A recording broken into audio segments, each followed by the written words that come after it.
New Orleans Saints ownership is appealing to Eagles. Kellen Moore, ladies and gentlemen, the backdrop is Mike Florio, Pro Football Talk. Now, this was recorded before Kellen Moore was officially named Saints head coach. I'm filming this after the news. So juxtapose that with Florio hinting at it and it actually happening. But I thought this was interesting. The headline, the title, if you will, that the Saints ownership is appealing to Kellen because Saints fans and people very close to the team can get kind of insulated in this idea that the ownership is you ever had a stroke before? Damn, burnt popcorn. Lord have mercy. Man, mic check 1 2 1 2. Man, let me get myself together here. I'm fired up after the Kellen Moore news. But you hear that it's all doom and gloom. You hear that it's falling apart and that Gayle Benson needs to sell the team and Mickey Loomis needs to be fired and this, and this. But in reality, the Saints have a very stable front office and an appealing front office to a lot of coaches. I've told this story a million times, but I was talking to a very big group out in Las Vegas who works with every owner in the NFL and very closely with the NFL. And they told me Gayle Benson is considered the best owner in the NFL, like that they work with or that they deal with. You have an amiable owner who's willing to put money with the team or to give resources to these coaches, and a team and a front office that wants to win and wants to be relevant. A lot of teams want to win, and a lot of the teams can't win. The Saints won and built a 15-year run there where they were a winner, they were relevant, they were good with different players coming in and out. Yeah, you had the mainstays of Drew Brees and whatnot, and Sean Payton, but different players had huge impacts and huge roles, whether it was Marcus Colston or Michael Thomas or Mark Ingram or Alvin Kamara or Chris Ivory or whoever, right? Like the Saints are a team that for the last 20 years has been a relevant winning organization. It's a front office that wants to win, that is desperate to win, and a city that deserves a winner.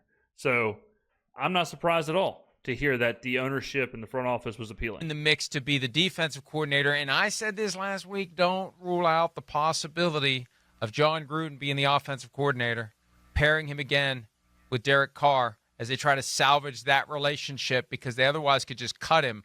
Carr and Gruden possibly together again if and when Moore gets the job. But, Devin, I'll be stunned. I'll be as stunned as I'll be more stunned. I made a video on that. I don't think Gruden fits this idea because you're going to have competing voices in the same locker room. Like, I think more you want to establish your offense, establish you as the voice. You want to bring in Gruden, who's got his own ideas and his own system and his own leadership ability. Could divide the locker room, could certainly divide. So, yeah, I've already made a video on that. I don't think the Gruden thing makes sense. Stunned than I was 7 years ago because we had caught wind of McDaniels maybe not going to the Colts after all. There's been no suggestion Moore's not going to go through with this. So what he's talking about there is that Josh McDaniels to the Colts was very similar to Kellen Moore, where everyone was like, it's the worst kept secret in the world. It's for sure happening, no doubt about it. Then at the 11th hour, McDaniels pulled out, and it didn't happen. So up until Moore was official, there was that air of like, yeah, but what if it doesn't happen? Like, what if he has cold feet or the Eagles make him a huge offer or something happens? And what if, we're left holding the bag and we end up with Mike Kafka or Anthony Weaver or something? So thank God that didn't happen.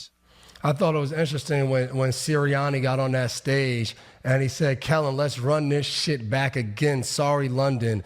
I thought that was a little bit of a, like, in this moment, I think looking back now, and we said it at the time and some commenters said it as well, I think that was more of a joke. I think it was Sirianni kind of LOLing, kind of goofing and gaffing in the moment. I don't think it was an actual plea for him to come back. I think it was kind of a funny, kind of a little inside joke, if you will. Let's pull his emotional strings to keep him here and try to run it back. But again, to get an opportunity to be a head coach, it's hard to say no to, especially if you like ownership and you think ownership has a very similar vision to you. That seems like for Kellen Moore, it's going to be the case. They waited for him. So I don't think he'll turn around, but winning a Super Bowl and being in that atmosphere has to make it a lot harder to leave and know you're going to a bad team.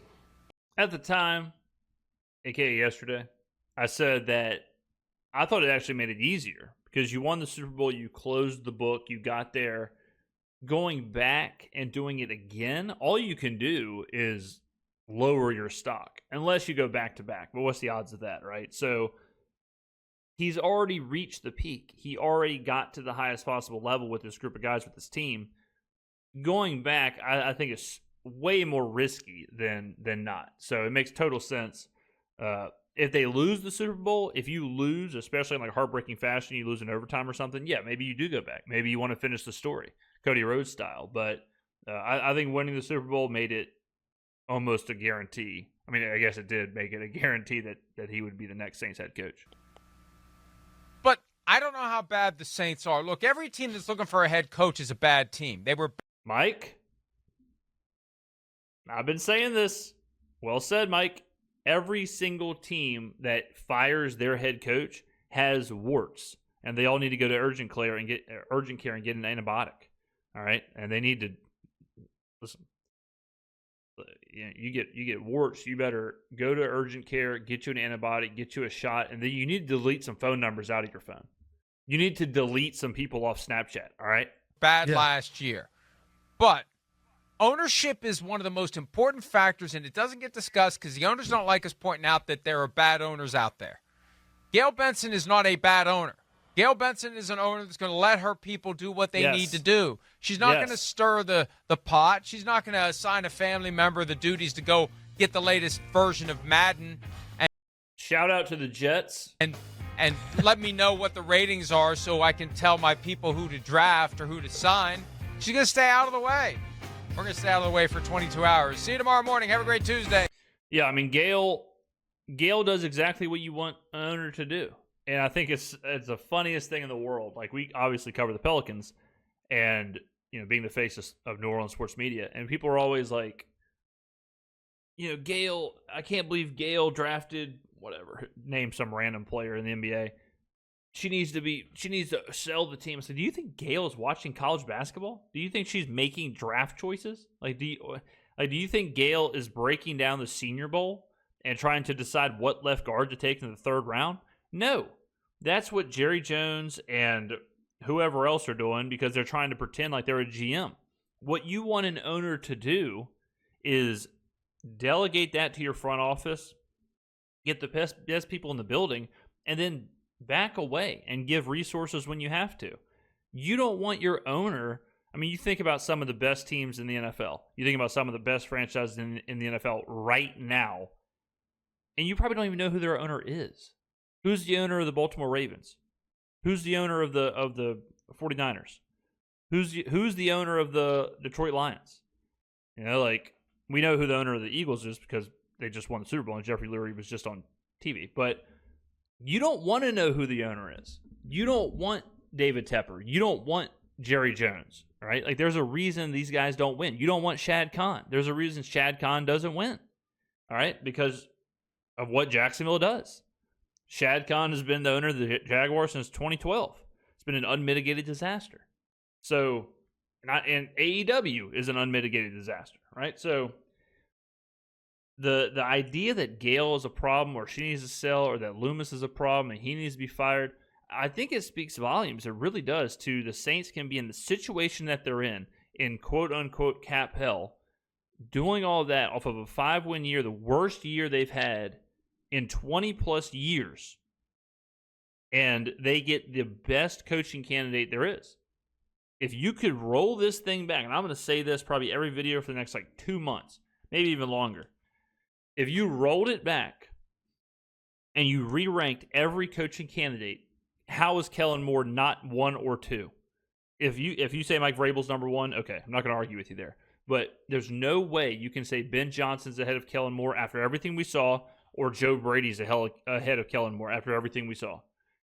Ben Johnson is 2 years older than Kellen Moore. Kellen Moore has been an offensive coordinator for longer than Ben Johnson's been an OC. Kellen Moore's been calling plays longer than Ben Johnson's called plays. Oh, and Kellen Moore has a Super Bowl ring. So in what world is Ben Johnson a better coaching candidate than Kellen Moore? With Joe Brady, don't even get me started. You know, the guy's been calling plays for a year and a half. Didn't even call plays at LSU, even though he gets all the credit there. Again, more experience. We got the guy. The Saints got the guy with more experience, younger, and more success. Thank you, Mike McCarthy, for withdrawing out of the candidacy. Thank you, Big Mike. Thank you, Big Mike, for your sacrifices. Big Mike, hey, drinks on me next time you're in New Orleans, my man. Unbelievable. This is a great time to be a Saints fan. This is a great time for the organization. You get a guy who totally detached from prior coaches or players or whatever. No ties to the Saints, no ties to Sean Payton, no ties to Drew Brees or Derek Carr or Mickey Loomis or whoever. His own guy, multiple years of experience as an offensive coordinator, multiple years of success with multiple teams and multiple styles, a Super Bowl ring, bringing a winning culture to the team, bringing a winning culture to the locker room. I couldn't be happier. I think it's exactly what the Saints needed. Exactly what they needed was a fresh start, fresh ideas, outside voice, young, innovative, offensive guy, and that's exactly to a T what we got. And shout out Mickey Loomis, shout out the front office, shout out Gayle for doing this perfectly. Waiting, leveraging your situation, leveraging everything, not making a rash decision, not jumping on Mike McCarthy and signing him when you had the chance, not jumping on Darren Rizzi and re-signing him when you had the chance, not doing any of that stuff, not being afraid of losing Kellen Moore, trusting in the process, not rushing things, allowing Super Bowl week to play out. I know some people were on Mickey Loomis for letting this go or whatever, and it seeming a certain way, but we were reading in between the lines and we knew what was going on. Shout out to the Saints for trusting what they were doing. Obviously, whatever they presented up in Philadelphia was good enough. Unbelievable. I mean, you talk about 8D chess. Every single move was calculated. Every single move was appropriate. Beautiful stuff. Beautiful stuff. Shout out to the Saints for not firing Mickey Loomis and Gayle Benson, selling the team in order to appease Aaron Glenn. Are you absolutely kidding me? Thank God the Saints are not the Jacksonville Jaguars. Thank God we're not making decisions off of a one-year offensive coordinator. Thank God we're not flipping the franchise up and down because we're so desperate to sign somebody because we have nothing to stand on. We have no identity. We have no foundation in our front office. Thank God the Saints aren't the Jets. Thank God the Saints aren't the Jaguars. Unbelievable. Unbelievable job from everybody involved. I'm fired up. Ladies and gentlemen, let me know in the comments below what you think. Thank you very much for watching. I will see you in the next video.